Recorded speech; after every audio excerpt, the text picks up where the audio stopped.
Today's gospel is from the Ascension, and always, every single year, we have people doubting that the Ascension is on Sunday.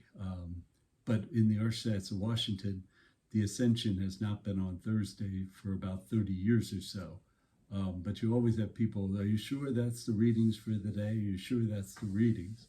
But yes, those are the readings. It was changed to Sunday to allow more people to hear the message of the Ascension.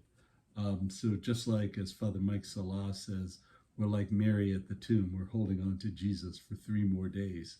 But what is the Ascension? Well, I like what it's not.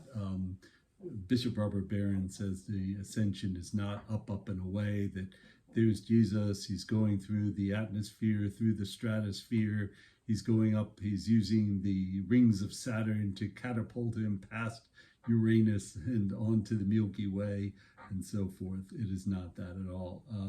But really what we see with the clouds is the hiddenness of God.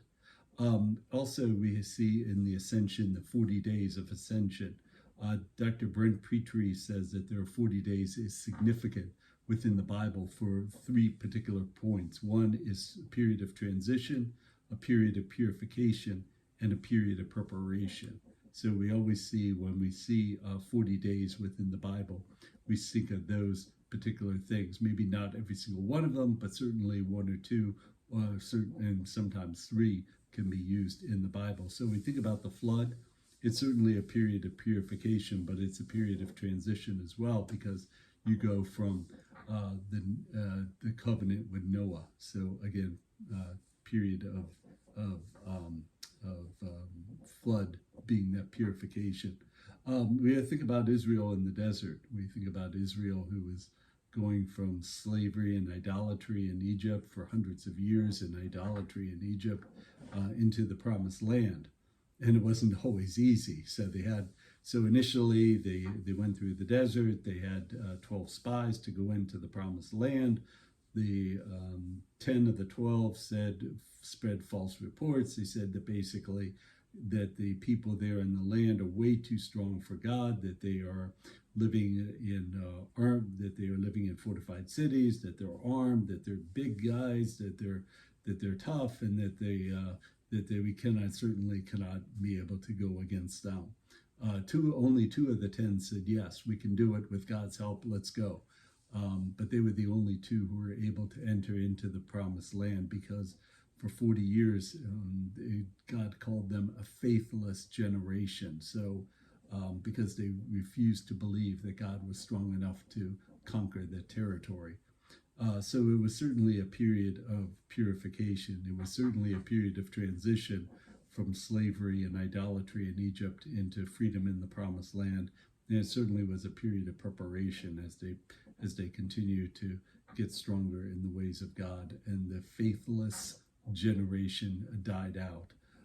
So that was the Jesus in the desert. Then we think about the 40 days between the resurrection and the ascension.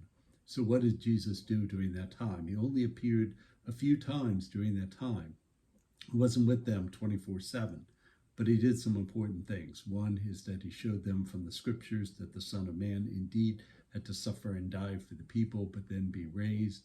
He also gave them a mission, that they weren't going to be fishermen. They weren't going to go back to their old ways, swap some nice stories about Jesus and then go back to their old ways of fishing, that they were indeed going to proclaim the gospel message. So he does that. The other thing that the apostles do is that they talk to Jesus before he goes up into the clouds, into that hiddenness of God. He says, this is the time that you're going to redeem Israel. And one of the things is that, again, during the time of the Ascension, there are some things that were able to be accomplished. There are some things like that question of, okay, are you going to now, bring about this change of an earthly kingdom? That's going to have to be changed over time, certainly with Pentecost, certainly with the wisdom and the power of the Holy Spirit that will help, but it's something that will have to be changed over time. So Jesus answers them from Daniel the book of the prophet Daniel 2:21, chapter 2, verse 21. He says he changes times and seasons. He removes kings and sets up kings. He gives wisdom to the wise and knowledge to those who have understanding. So it's not the time, you don't have to know the times and the seasons. You don't have to know that. That's all in God's purview. And then basically what he is saying to them is that certainly Israel will be blessed, but all other nations will be blessed as well, because of the apostles going out and preaching the gospel message. And in preaching that gospel message is certainly going to bless Israel, but it's also going to bless the other nations. And so what Jesus does is that he ascends in Bethany. Bethany is just a couple of miles outside of Jerusalem.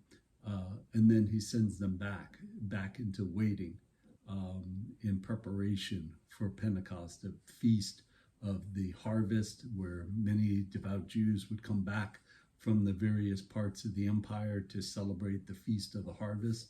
And then we'll see at Pentecost the results of that time of prayer, that time of preparation that the Lord has given the apostles and the disciples who are there with them in prayer. Thanks. God bless.